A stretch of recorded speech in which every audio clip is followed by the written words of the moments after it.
Hello students.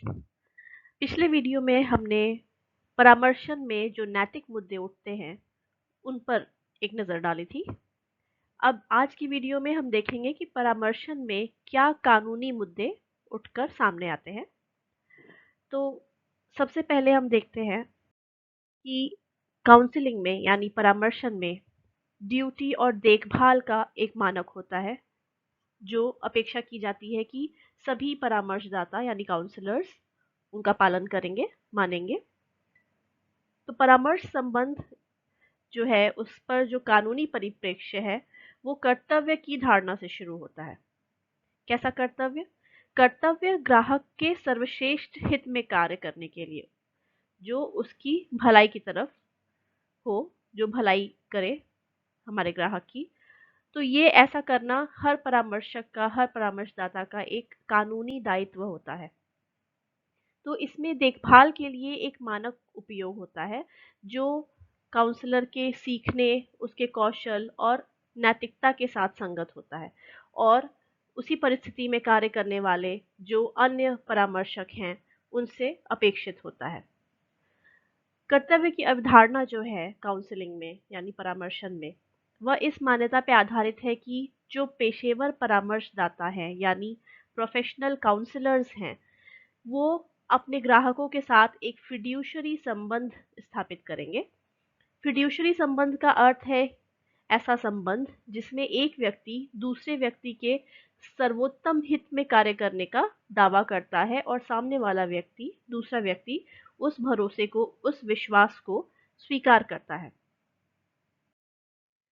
तो देखभाल का कर्तव्य और संभावित दुर्भावनापूर्णता का दायित्व, मतलब कोई मैल प्रैक्टिस जो हो उसके बारे में इसमें बताया गया है कि जो पेशेवर परामर्शक होते हैं उनको परामर्शन के दौरान कुछ सावधानियां बरतनी चाहिए ताकि भविष्य में उनके खिलाफ कुछ कानूनी मुकदमे न खड़े हो जाएं।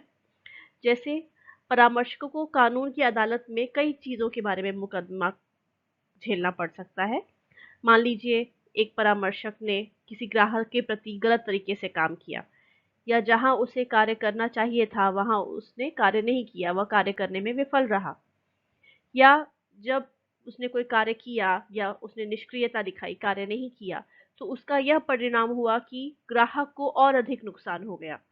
तो ऐसी परिस्थितियों में उसके खिलाफ कानून की अदालत में एक मुकदमा चलाया जा सकता है और इसका परिणाम क्या होता है कि जो हमारी घायल पार्टी है यानी हमारा जो ग्राहक है जिसको नुकसान झेलना पड़ा है, उसको न्यायिक राहत के रूप में कुछ मॉनेटरी कंपेंसेशन यानी मौद्रिक क्षतिपूर्ति की जाती है ताकि उसकी जो नुकसान हुआ है उसका कुछ हद तक भरपाई की जा सके।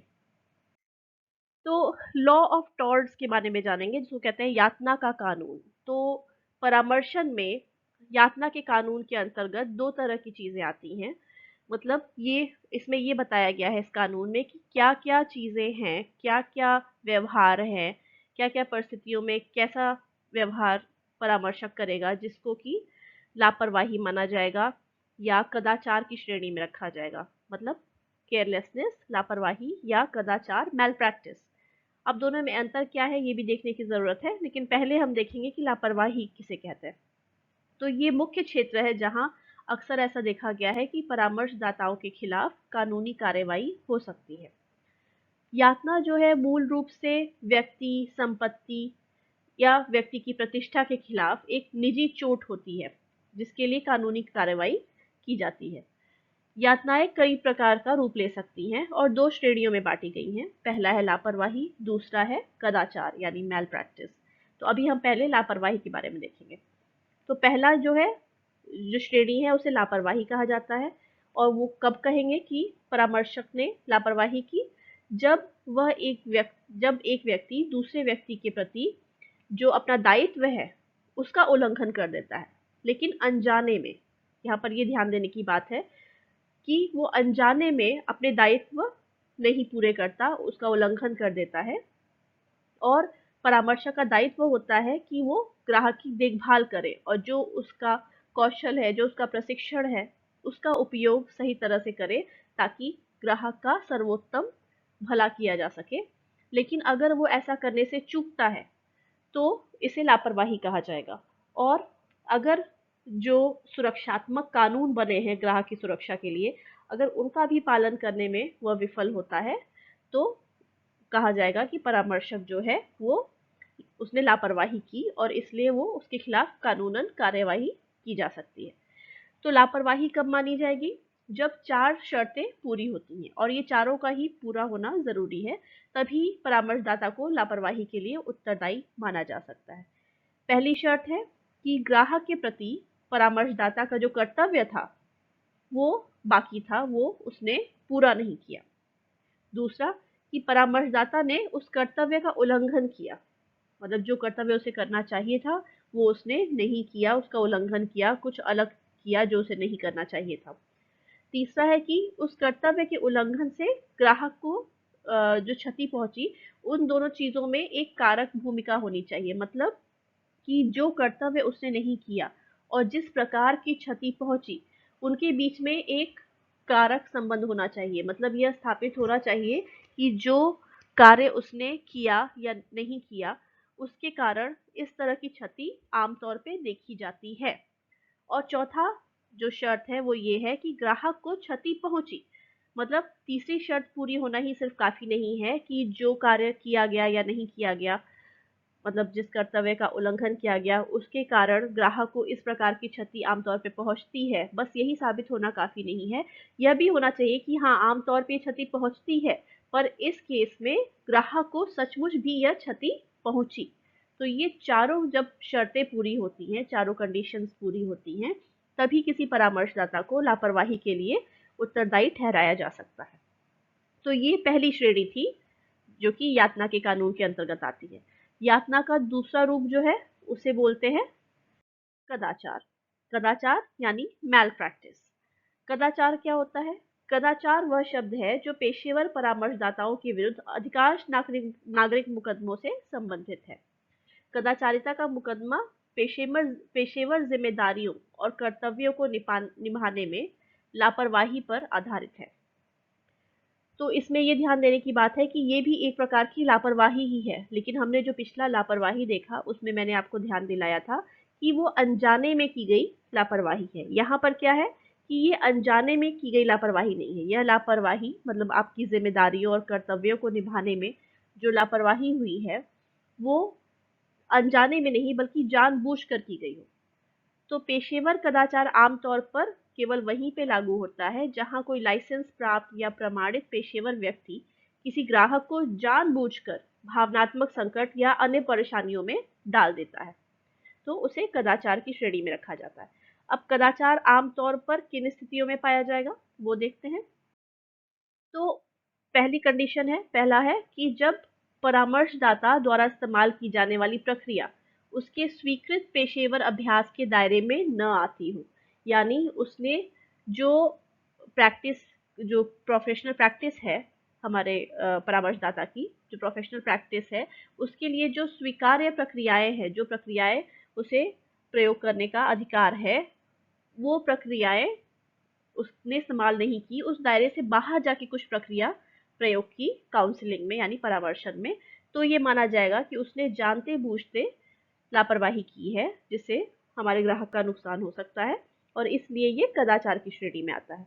इसी तरह दूसरा है कि जिस तकनीक का उपयोग किया गया उसमें परामर्शदाता प्रशिक्षित नहीं था, उसके पास ट्रेनिंग नहीं थी उस तकनीक को इस्तेमाल करने की, फिर भी ये जानते हुए कि उसके पास ट्रेनिंग नहीं है, उसके पास प्रशिक्षण नहीं है इस तरह की तकनीक प्रयोग करने की, उसने ये तकनीक का प्रयोग किया, यानी जानते बूझते उसने ग्राहक के हितों को संकट में डाला। तीसरा है परामर्शदाता मानक परामर्श प्रक्रियाओं का पालन करने में विफल रहा, जिसके परिणाम स्वरूप ग्राहक या क्लाइंट को नुकसान पहुंचा। तो जो स्टैंडर्ड्स बनाए गए हैं, जो मानक बनाए गए हैं परामर्श प्रक्रियाओं के, उसने उनका पालन सही ढंग से नहीं किया, जिसकी वजह से हमारे ग्राहक को संकट का सामना करना पड़ा। तो ये भी कदाचार के अंतर्गत आता है। फिर है परामर्शदाता एक हिंसक ग्राहक से दूसरों की रक्षा करने या दूसरे को चेतावनी देने में विफल रहा। तो परामर्शदाता का ये कर्तव्य बनता है कि अगर जो ग्राहक है वो हिंसक है, वो ऐसा कुछ व्यवहार करता है या अपनी मंशा जाहिर करता है कि वो किसी की मान लीजिए किसी को आघात पहुंचाना चाहता है, किसी की हत्या कर देना चाहता है, किसी को किसी प्रकार का संकट देना चाहता है, तो काउंसलर का, परामर्शदाता का यह कर्तव्य बनता है कि जो व्यक्ति इससे हानि जिसको पहुंच सकती है, उसे सही समय पे जानकारी दी जाए ताकि वह अपनी सुरक्षा की व्यवस्था कर सके। अगर ऐसा करने में परामर्शदाता विफल रहता है, तो भी ये कदाचार की श्रेणी में आएगा। अगला है, उपचार के लिए सूचित सहमति प्राप्त नहीं की गई, इन्फॉर्म्ड कंसेंट, जिसकी बात हमने पिछले वीडियो में की थी, जिसमें हमने परामर्शन में नैतिक मुद्दों पर बात की थी। उसमें इन्फॉर्म्ड कंसेंट का कॉन्सेप्ट बताया था, एक बार फिर दोहरा दे रही हूँ। इन्फॉर्म्ड कंसेंट में ये था कि सूचित सहमति, जब आप अपने ग्राहक के ऊपर कोई प्रक्रिया करने वाले हैं, उसका इलाज करने में जो विधियां प्रयोग करने वाले हैं, या जो कुछ भी चीज़ें उसके परामर्शन में सामने आएंगी, जैसे आप जो प्रक्रिया यूज़ करेंगे, या किस समय या कितने समय का आप उसको सत्र देंगे, क्या फीस लगेगी, क्या कुछ दूसरे शुल्क लगेंगे, क्या दवाएं होंगी, किस प्रकार के परीक्षण किए जाएंगे, सब कुछ आपको पहले ही ग्राहक को बता देना होता है, उसे सूचित कर देना होता है। और ये सारी सूचनाएं जानने के बाद अगर वह सहमति देता है कि हाँ, मैं ये सब जानकारी जानते हुए आपको सहमति देता हूँ कि मुझ पर यह प्रक्रियाएं इस्तेमाल की जाए या मेरी काउंसलिंग, मेरा परामर्शन किया जाए, तो उसी को कहते हैं सूचित सहमति। तो हमेशा लिखित सूची सहमति प्राप्त की जानी चाहिए, यह नैतिक मुद्दा होता है। और अगर ऐसा नहीं किया गया तो कदाचार के तहत ये एक कानूनन मुकदमा का बनने का भी एक कारण हो सकता है।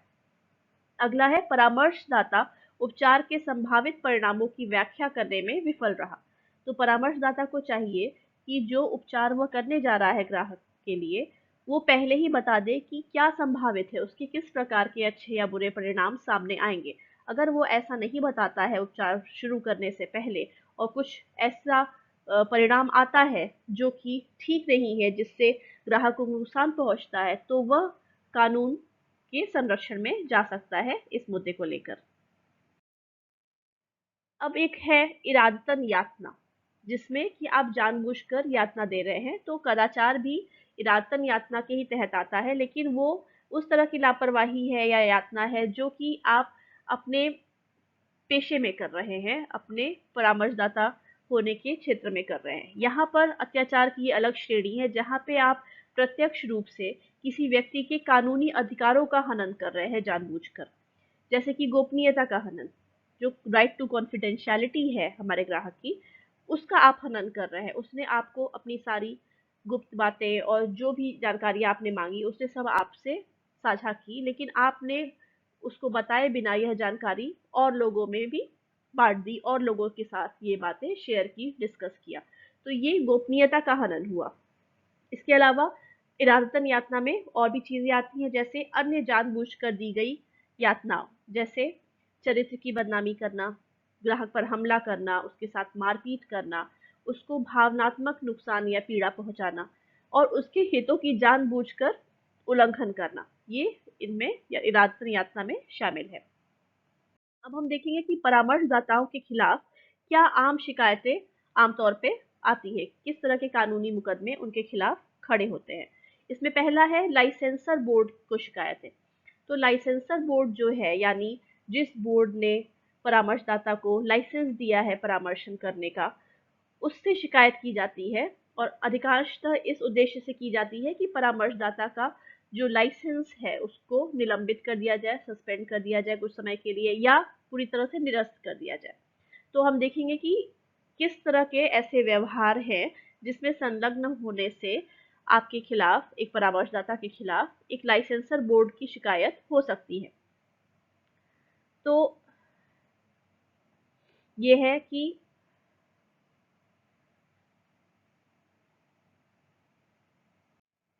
यदि एक परामर्शदाता किसी ऐसे व्यवहार में संलग्न हो जाता है जिसमें किसी सीमा का उल्लंघन हो रहा है, जैसे यौन दुराचार अगर हो रहा है ग्राहक के साथ, तो ये एक सीमा का उल्लंघन हुआ, आप अपनी प्रोफेशनल बाउंड्री क्रॉस कर रहे हैं, तो ऐसी परिस्थिति में आपके खिलाफ लाइसेंसर बोर्ड की शिकायत हो सकती है।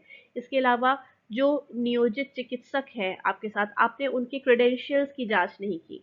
क्रेडेंशियल्स का मतलब कि उनकी जो डिग्रियां हैं, उनकी शैक्षिक योग्यता है, इस सब की जांच आपने नहीं की। ग्राहकों को जो फीस और शुल्क देने हैं वो आपने पहले ही स्पष्ट नहीं किए। उदाहरण के लिए आपने ग्राहक को पहले से नहीं बताया कि अगर उनका कोई सत्र छूट जाता है तो उसके लिए भी उनका शुल्क लिया जाएगा, और बाद में आपने उन्हें एक बड़ा सा बिल पकड़ा दिया जिसमें जो सत्र उन्होंने नहीं अटेंड किए हैं, जिसमें वो नहीं आए थे, उसका भी उन्हें चार्ज लगाया गया, उनको उसका पेमेंट करना पड़ा। तो इन परिस्थितियों में वह कानून के पास जा सकता है, आपके खिलाफ मुकदमा दायर कर सकता है। क्रेडेंशियल्स को गलत तरीके से प्रस्तुत करना, जैसे अपनी शैक्षिक योग्यता वगैरह को गलत तरीके से दर्शाना। जैसे अगर डॉक्टर नहीं है फिर भी आप, मतलब आप खुद को डॉक्टर कहलवाते हैं जबकि आपके पास डॉक्टरेट डिग्री नहीं है, या जो अन्य शैक्षिक योग्यता चाहिए वो आपके पास नहीं है, फिर भी आप खुद को डॉक्टर कहलवा रहे हैं। तो इस तरह की परिस्थितियों में भी आपके खिलाफ लाइसेंसर बोर्ड की शिकायत हो सकती है। दस्तावेजों में फेरबदल करना भी एक कारण है जिससे इस तरह की शिकायतें होती हैं। अगला है कि बच्चे की कस्टडी या हिरासत की सिफारिश करना, जबकि सभी पक्षों का उचित मूल्यांकन अभी तक नहीं किया गया है। मतलब आप सिफारिश कर सकते हैं कि बच्चे की कस्टडी माता के पास रहे या पिता के पास रहे, या जो भी परिस्थिति है उसके अनुसार, लेकिन जब तक सभी पक्षों का मूल्यांकन नहीं किया गया है, उनकी बातें नहीं सुनी गई हैं, उनकी परिस्थितियां नहीं देखी गई हैं, तब तक इस तरह की सिफारिशें अगर आप करते हैं बिना पूर्ण जानकारी प्राप्त किए, तो ये भी लाइसेंसर बोर्ड की शिकायत के लिए एक कारण बन सकता है। अगला है गोपनीयता का उल्लंघन, जो भी हमने थोड़ी देर पहले भी देखा। गोपनीयता यानी कॉन्फिडेंशियलिटी का जो हक है ग्राहक का, उसका अगर आप उल्लंघन करेंगे तो आपको एक परामर्शदाता के रूप में आपको लाइसेंसर बोर्ड की शिकायत का सामना करना पड़ सकता है। झूठे विज्ञापन का उपयोग करना, अपना प्रचार करने के लिए, अपने परामर्शन की पेशे को आपको और आगे बढ़ाने के लिए अगर आप झूठे विज्ञापन निकालते हैं, गलत चीज़ें उसमें प्रमाणित करते हैं, गलत वादे करते हैं, गलत दावे दिखाते हैं उसमें, तो ये आपके लिए समस्या का कारण हो सकता है। अगला है कि अपने अनुभव, शिक्षा, प्रशिक्षण और लाइसेंस के दायरे के बाहर प्रैक्टिस करना। मतलब आपको जिस चीज़ का प्रशिक्षण नहीं है, जिस चीज़ की या प्रक्रिया की आपने डिग्री नहीं प्राप्त की है, आपको अनुभव नहीं है, आपने उसकी पढ़ाई नहीं की है, आपका लाइसेंस आपको ये हक नहीं देता, ये परमिशन नहीं देता कि आप वो प्रक्रिया प्रयोग कर सकें, फिर भी आप उसको अपने प्रयोग में ला रहे हैं, तो यह भी एक परेशानी का कारण बन सकता है। इसके अलावा अगर आप बीमा क्लेम जमा करते हैं और आपने मनोवैज्ञानिक या मनोचिकित्सक के नाम पर ये बीमा क्लेम जमा किया और यह नहीं बताया कि ये जो कार्य है, ये काउंसलिंग का जो कार्य हुआ है, वो किसी मनोचिकित्सक या किसी मनोवैज्ञानिक ने नहीं किया है, एक परामर्शदाता ने किया है। तो अक्सर ये होता है कि जो मनोवैज्ञानिक और मनोचिकित्सक करते हैं काउंसलिंग, जो वो ट्रीटमेंट देते हैं, उसके लिए बीमा क्लेम अगर आप करेंगे तो ज़्यादा पैसे मिलते हैं। तो अगर आपने ये दिखाकर कि मनोवैज्ञानिक या मनोचिकित्सक ने ये ट्रीटमेंट किया है और आप ज़्यादा पैसा क्लेम करना चाहते हैं और आपने नहीं साफ उससे बताया, सफाई नहीं दी कि असल में ये परामर्शदाता ने कार्य किया है, तो ये भी एक कारण बन सकता है कि आपके खिलाफ लाइसेंसर बोर्ड की शिकायत हो। इसके अलावा दुर्बलता में भी अगर आप प्रैक्टिस कर रहे हैं, अगर आप किसी समस्या में हैं, अगर आप शारीरिक मानसिक रूप से स्वस्थ नहीं हैं, आपने मादक द्रव्यों का सेवन किया है, इसके लिए आज या किसी भी दिन आप अगर सही नहीं महसूस कर रहे हैं, जब आपको ग्राहक को नहीं देखना चाहिए, उसका परामर्शन नहीं करना चाहिए, फिर भी आप लापरवाही करते हैं और आप उस स्थिति में भी ग्राहक का परामर्शन करते हैं, तो यहाँ आप एक खतरा मोल ले रहे हैं कि आप ग्राहक की शारीरिक मानसिक स्थिति को और बिगाड़ सकते हैं बजाय कि उसको सुधारने के। ऐसी परिस्थिति में भी आपके खिलाफ इस तरह के मुकदमे दायर किए जा सकते हैं। अगला है,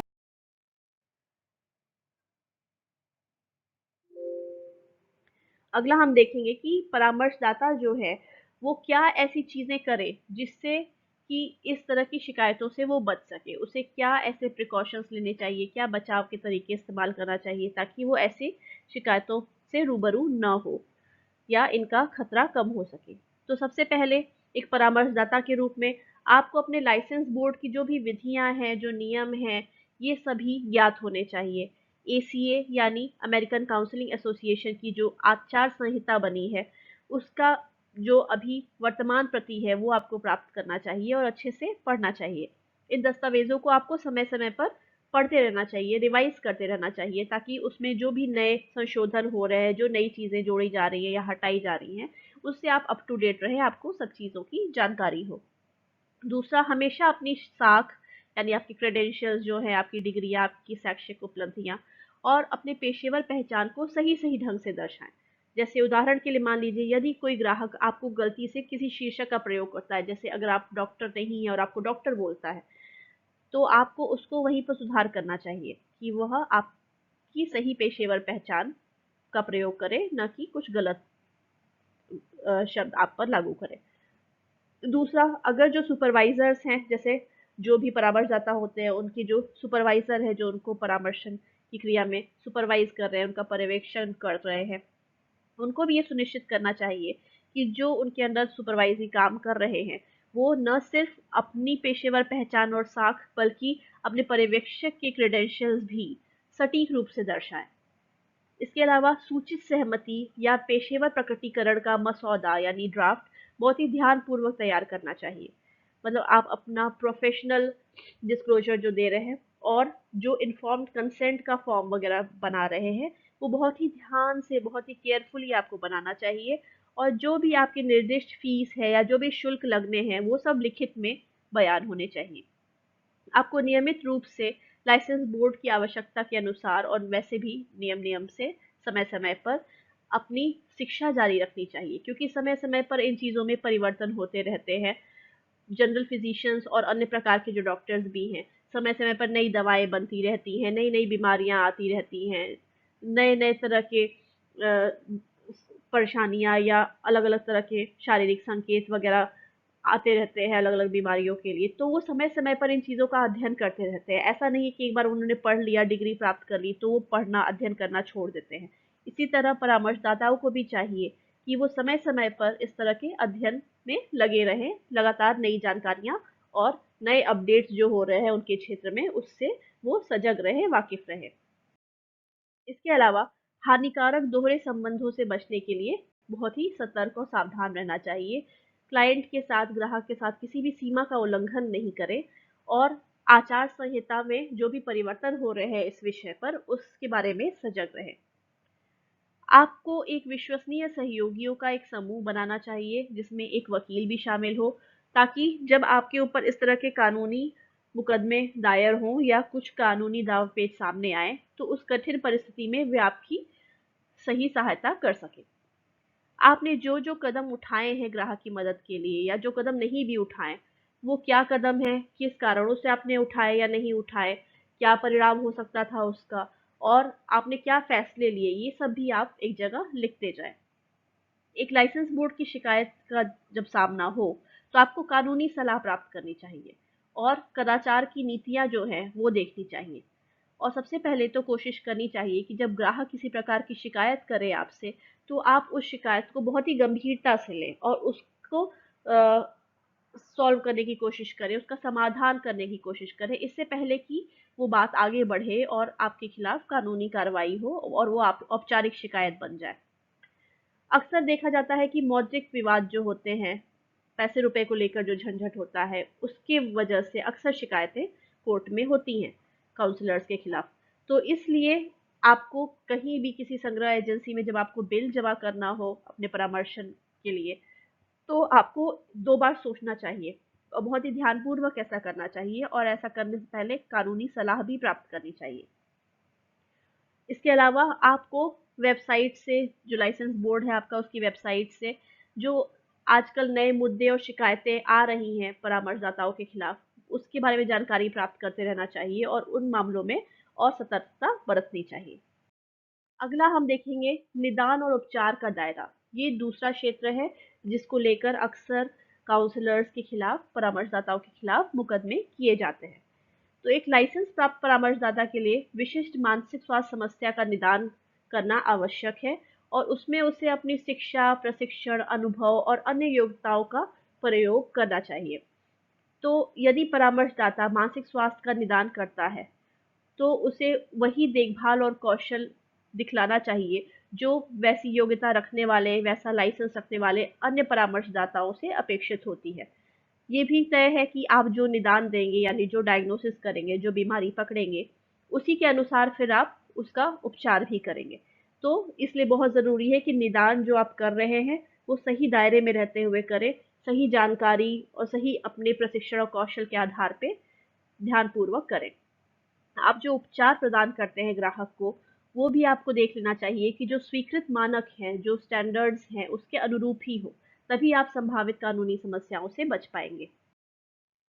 उपचार या रेफर करने में विफलता।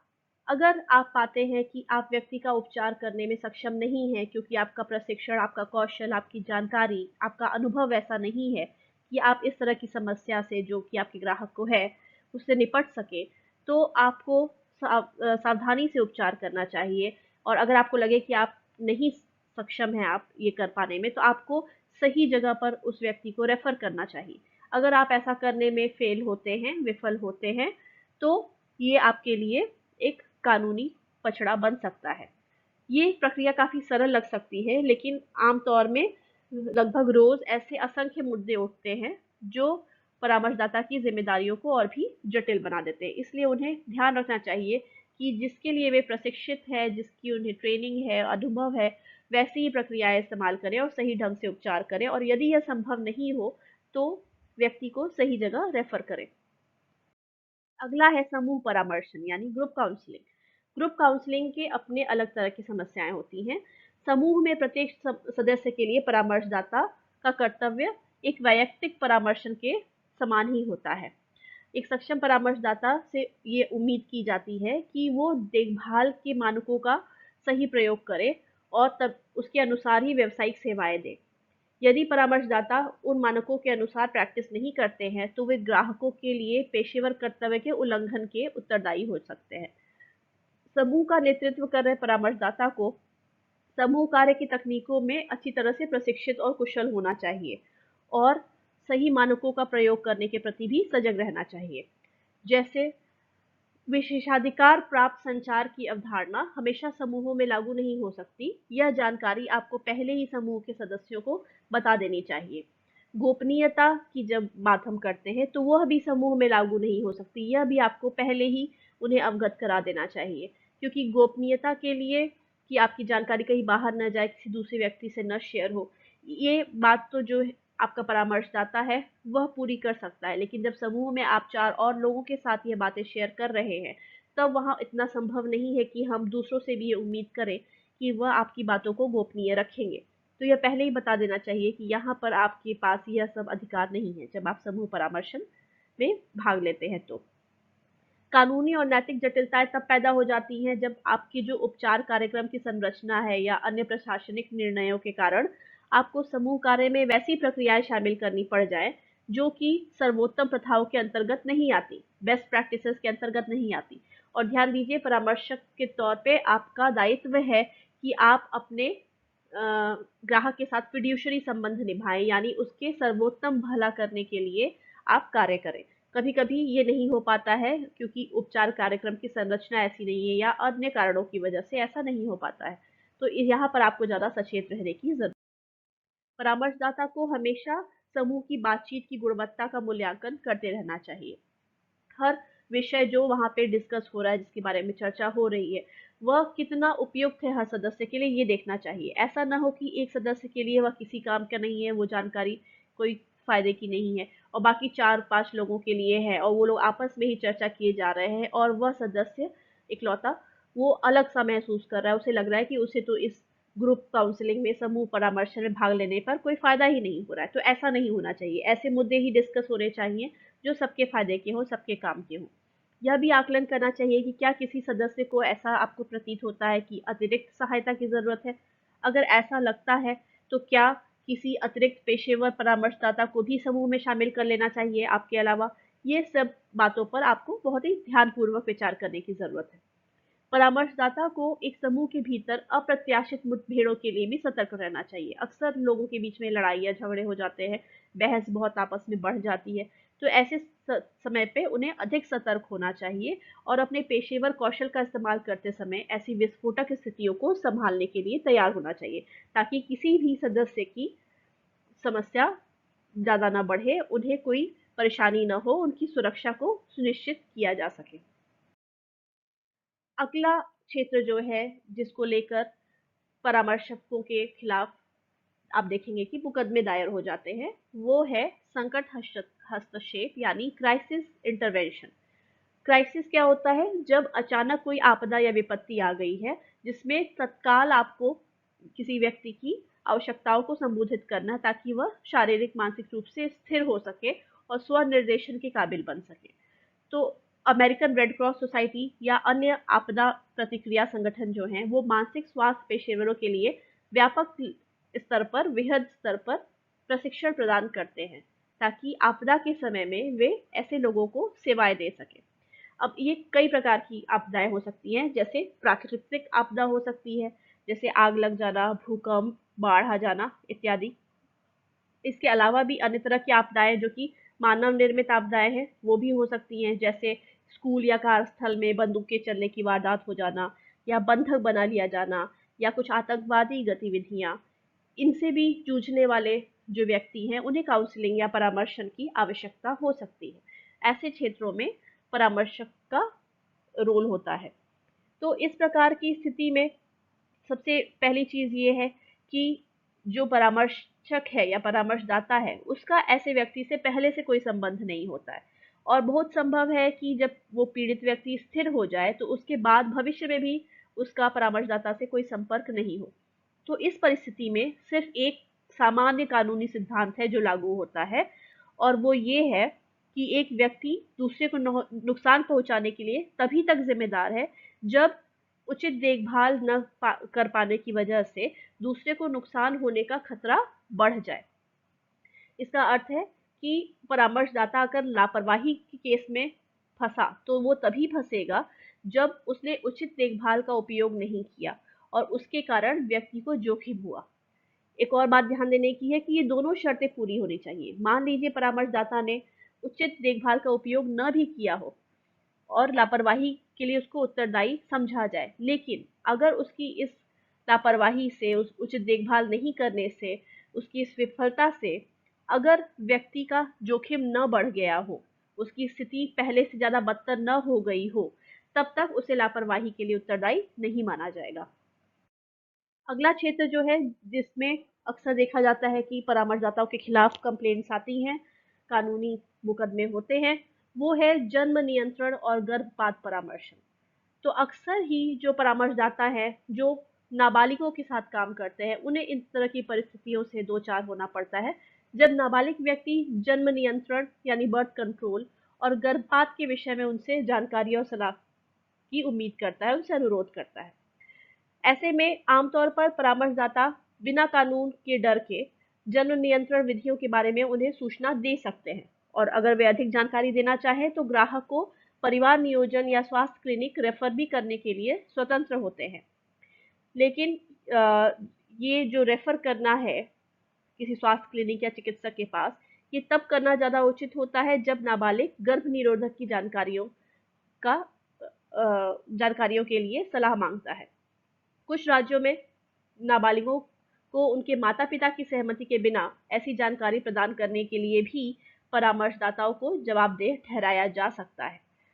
लेकिन यहाँ पे ध्यान देना है कि यदि परामर्शदाता यह तय करता है कि उसे जन्म नियंत्रण जानकारी देनी है, तो उसे ध्यान रखना चाहिए कि यह जानकारी दोनों ही होनी चाहिए, मतलब पूरी तरह से सही और सटीक, और पूर्ण भी होनी चाहिए। आधी अधूरी जानकारी नहीं देनी चाहिए। और उसे यह भी सुनिश्चित कर लेना चाहिए कि ग्राहक को जब यह जानकारी दी गई है, तो उसे यह जानकारी पूरी तरह से समझ में आ गई है। ऐसा करने के लिए आप पूरी जानकारी देने के बाद ग्राहक से कह सकते हैं कि वह अपने शब्दों में समझाए कि उसने क्या-क्या समझ लिया है। अगर वह सही से सब चीज़ें बता पा रहा है, तो इसका मतलब उसने आपकी बताई हुई बातों को सही प्रकार से समझ लिया है। परामर्शदाता को यह भी ध्यान देना चाहिए कि जन्म नियंत्रण और गर्भपात एक बहुत ही भावनात्मक विषय है, और ऐसे में ग्राहकों पर अपने विचार नहीं थोपने चाहिए।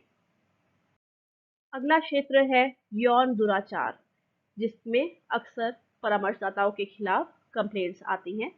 2014 के अमेरिकन काउंसलिंग एसोसिएशन की आचार संहिता का मानक A.5.A यह विशेष रूप से मना करता है कि वर्तमान ग्राहक के साथ, उसके पति या पत्नी के साथ, उसके बॉयफ्रेंड या गर्लफ्रेंड के साथ यानी किसी रोमांटिक साथी के साथ या उसके परिवार के किसी सदस्य के साथ एक परामर्शक को यौन या रोमांटिक रिश्ते नहीं रखने चाहिए। इसके अलावा यह कोड यह भी बताता है कि परामर्शदाताओं को परामर्श समाप्त होने के 5 साल के अंदर पूर्व ग्राहक के साथ या उसके संबंधियों के साथ कोई भी प्रेमपूर्ण या यौन संबंध नहीं बनाने चाहिए। और 5 साल का समय बीत जाने के बाद भी परामर्शदाता का यह कर्तव्य है कि वह ध्यान रखे कि पूर्व ग्राहक के सर्वोत्तम हितों पर ध्यान दिया जाए, उनका उल्लंघन नहीं हो, और उसे यह भी सुनिश्चित करना चाहिए कि यह जो संबंध वह बना रहा है, चाहे पूर्व ग्राहक के साथ, चाहे उसके संबंधियों के साथ, वह किसी प्रकार से ग्राहक के लिए शोषणकारी नहीं होना चाहिए।